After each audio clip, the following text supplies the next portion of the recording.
This morning I met with Republican and Democratic legislators, and for breakfast we had a really good discussion about our current efforts to face the challenges we face at Western State Hospital and in our mental health system more broadly.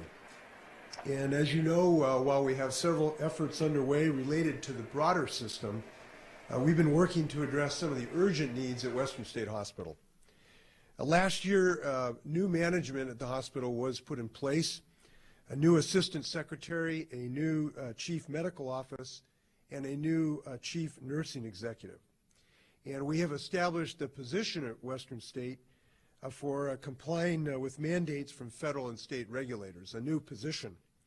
We've taken steps to address staffing challenges and focused on current hiring on filling vacancies at our current wards before we can begin expanding new wards that are necessary. I visited Western for the second time, spent about a half day there to see how these efforts are progressing last Friday. And one of the things I wanted to share with Washingtonians about the workforce there that I was impressed with, these are people who work at Western that really care about their patients. And I was impressed by that. These are folks who have tough jobs. They come to work every day, from psychiatrists to nurses to custodians, and if you were there with me, I think you would have been impressed about these folks who really want to help their patients get better. And that's a tough job, and I was impressed with their attitude. Now, much of what I heard last Friday reiterated what we already knew. Staffing is a huge problem. Lack of staffing at the hospital is an enormous challenge. It's a problem that impacts the hospital's ability to assure that nurses and staff are getting adequate training, that staff and patients are safe, and that patients are getting the quality of care they receive every day, or that they should receive every day. It's clear to me that while we are making some progress, there is much more that needs to be done.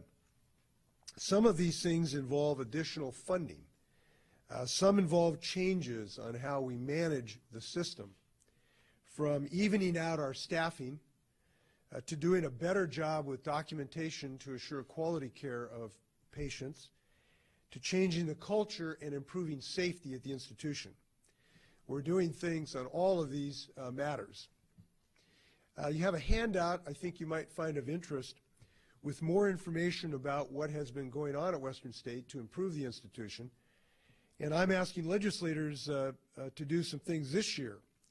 But some of the most urgent involve adding capacity to the institution so that we can address court orders for competency evaluation and restoration.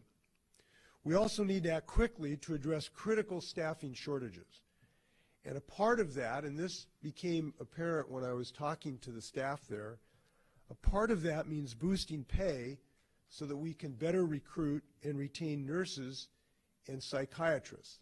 The stories I heard were quite shocking of the low pay that these people are receiving, and the fact that they can walk down the street and get a lot more salary today. There are longer-term issues we need to tackle as well, and I'm asking legislators to help us address those longer-term plans. I'm proposing we bring in experts to evaluate the overall structure and role of our state hospital system, to develop a 21st century staffing model and strategies for growing our psychiatric workforce, which is an acute problem. Legislators this morning were very engaged in this, and I'm looking forward to more conversations with them to get their ideas so we can move forward.